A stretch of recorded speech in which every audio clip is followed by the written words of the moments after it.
gonna do it with your coffee.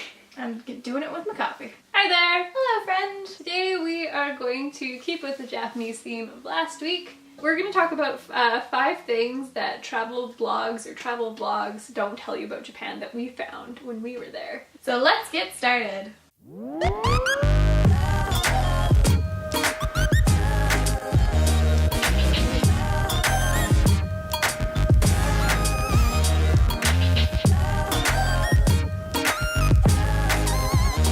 Okay, so I think the first one is one that I felt super strongly about. One thing I didn't realize when I was going to Japan, or when we were going to Japan, was that I kind of thought Japan would be like this like mystic place of like fairies and like... And that there was gonna be like robots everywhere. Yeah, and like super high tech. To be fair, yeah, the toilets were super high tech. But the thing that we didn't really realize until we got there was that Japan was so comfortable. We kind of like ended up calling it like the Canada of Asia.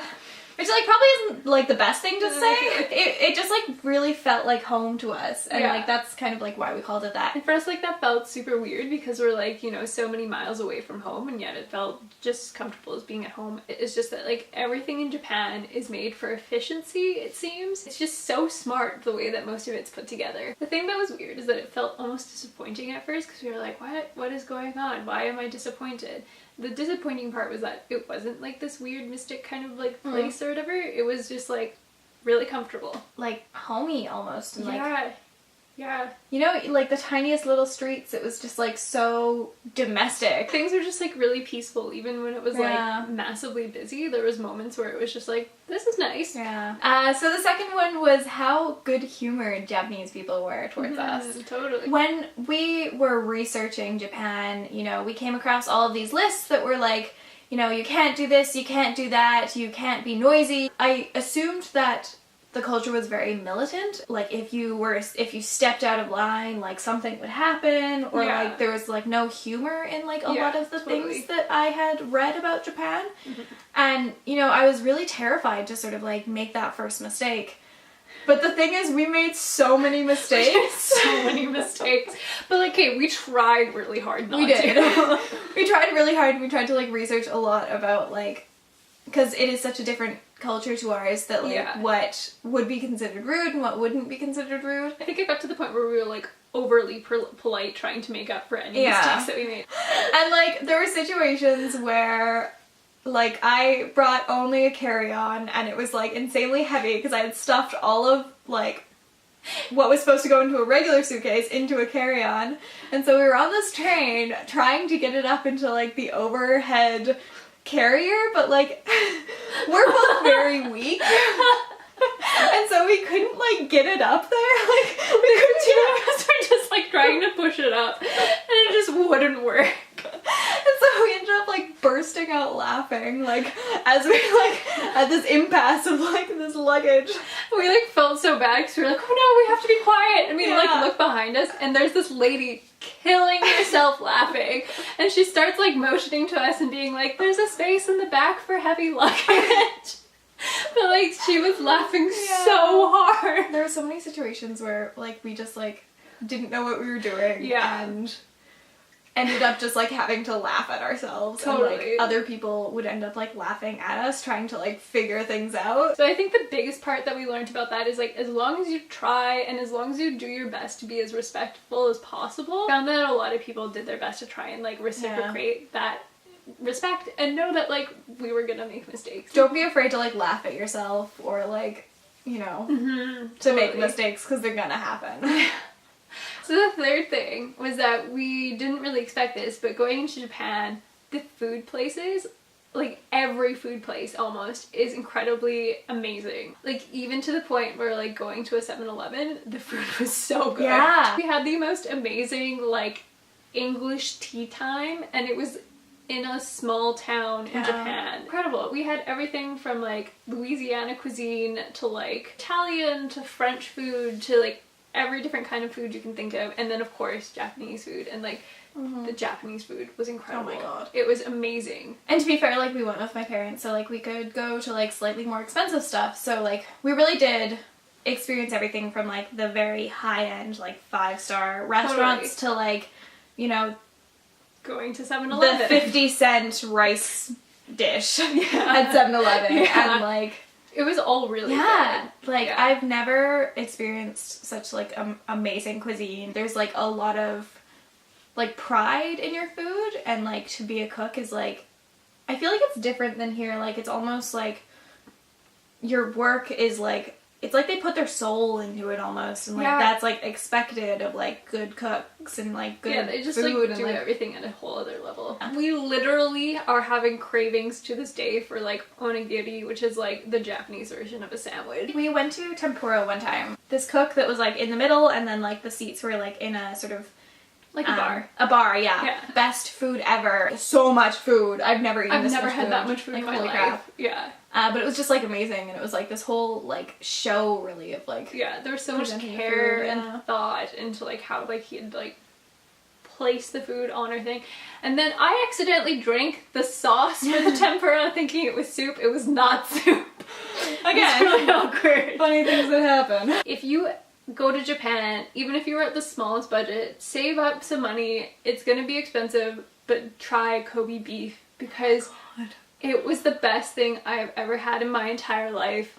And I don't even eat beef. And it was amazing. Oh my god. It was so good. I'm vegetarian now, so I'm never gonna experience that again. No, but that's true. Like a cheat day or something.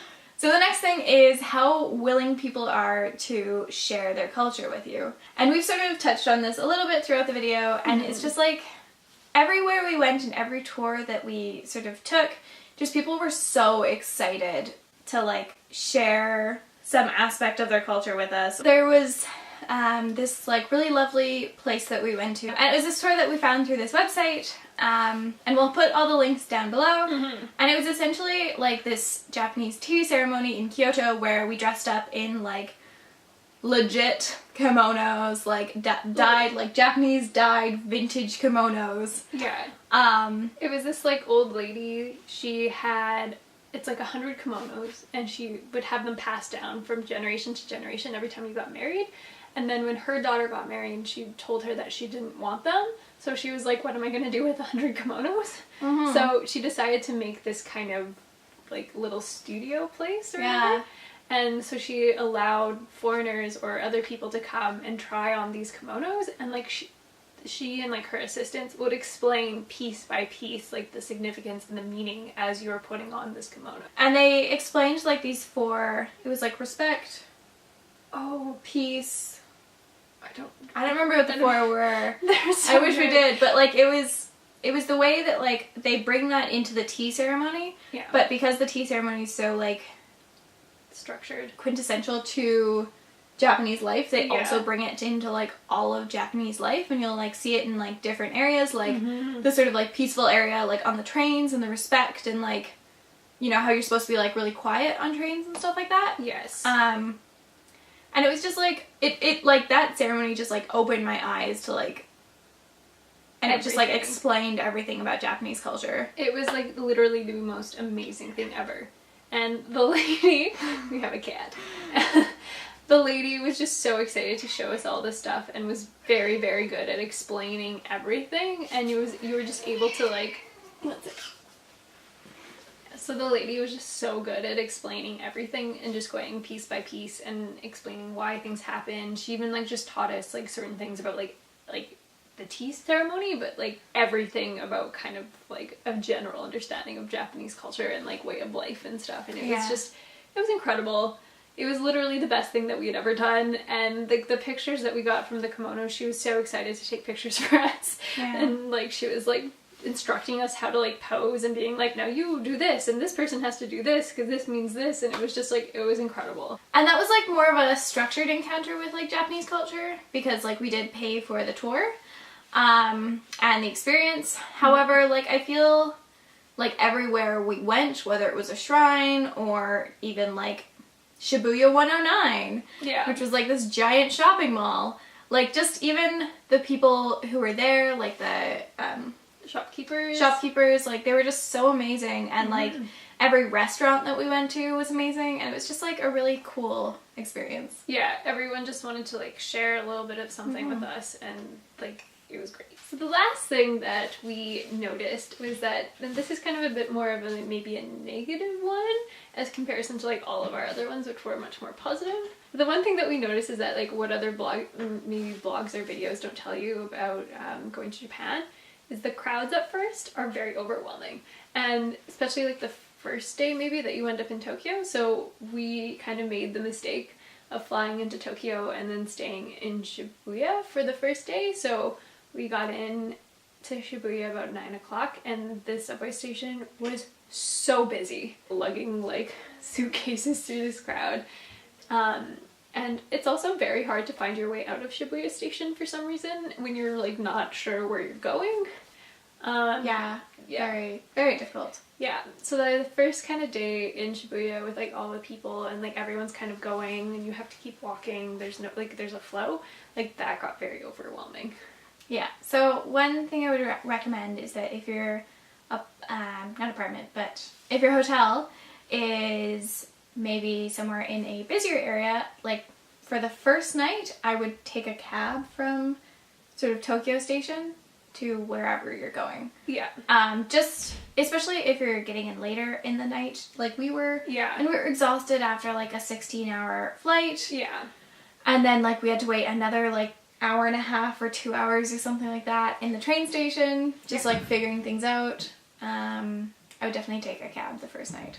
It is just a little bit of a culture shock at first, just like, you know, nothing's in English, everything is in Japanese. Well, that's not true. Some of the stages, like this. Some of it was, but like when you first get off the train, it seems like everything is. Yeah. You know? It's true. Yeah, so thanks for watching our video. If you didn't catch last week's video, we tell a little bit of a horror story of Japan, of our experience in Japan. But it's a pretty interesting thing to watch, so we'll leave the link in the description. Actually, we'll have a little card if you want to press the little I button up right there. Yes. You can click that and it'll send you to that story. If you have any more questions for us or you want to know anything, leave us a comment or you can send us an email. Yeah. Yes. And all of that info will be in the description down below. Thanks for watching. Bye. Bye.